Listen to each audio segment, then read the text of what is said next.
মেয়েটির শরীর হঠাৎ কিছুক্ষণের জন্য অদৃশ্য হয়ে গেল, কিন্তু সে নিজেই সেটা বুঝতে পারেনি। পরের দিন সকালে ঘুম থেকে উঠে সে দেখলো তার পুরো শরীর অদৃশ্য হয়ে গেছে। সে আয়নার সামনে গিয়ে দেখলো সেখানে তার কোনো প্রতিবিম্বই নেই। ভয়ে মেয়েটি জোরে জোরে চিৎকার করতে লাগলো।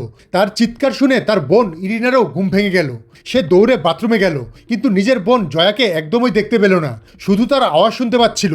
ইরিনা সঙ্গে সঙ্গে টয়লেটের ঢাকনা তুলে দিল। ঠিক তখন জয়া মুখে পানি দিল এবং আশা করলো হয়তো এবার সে আবার দৃশ্যমান হয়ে যাবে, কিন্তু কিছুই হলো না। তখন ইরিনা বুঝতে পারলো তার বোন সত্যিই অদৃশ্য হয়ে গেছে এবং এর পেছনে কারণটাও আসলে সে নিজেই। আসলে আগের রাতে ইরিনা বাড়িতে কিছু এক্সপেরিমেন্ট করছিল। হঠাৎ সেখানে একটি পোকা চলে আসা ইরিনা ভয় পেয়ে যায় এবং তার হাত থেকে বেশ কিছু কেমিক্যাল মাটিতে পড়ে যায়। সে বুঝতেই পারেনি যে ওই কেমিক্যালগুলো মিশে এমন একটি পদার্থ তৈরি হয়েছে যা কাউকে অদৃশ্য করে দিতে পারে।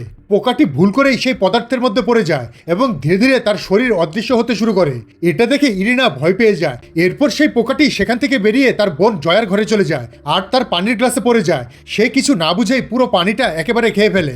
এরপর সেই পোকাটির কারণে তার শরীরের কোষগুলোতে পরিবর্তন ঘটে এবং সেও অদৃশ্য হয়ে যায়। ইরিনা মাটিতে তৈরি হওয়া পায়ের ছাপ অনুসরণ করতে করতে তার বোনের ঘর পর্যন্ত পৌঁছে যায়।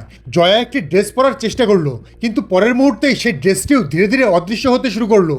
এবার ইরিনা আরও বেশি চিন্তায় পড়ে গেল, কারণ সেদিনই তার কস্টিউম ড্যান্সে যাওয়ার কথা ছিল। ঠিক তখনই তার মাথায় একটি বুদ্ধি আসে। সে তার বোনের ড্রেসটি পরে নেয় যাতে তাকে দেখতে একদম জয়ার মতো লাগে।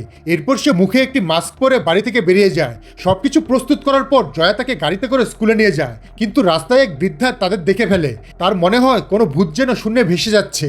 স্কুলে পৌঁছানোর পর জয়া ইরিনাকে বুঝিয়ে দেয় তাকে একদম জয়ার মতো আচরণ করতে হবে আর পারফরমেন্সের সময় কি কি করতে হবে সেটাও তাকে বলে দেয়।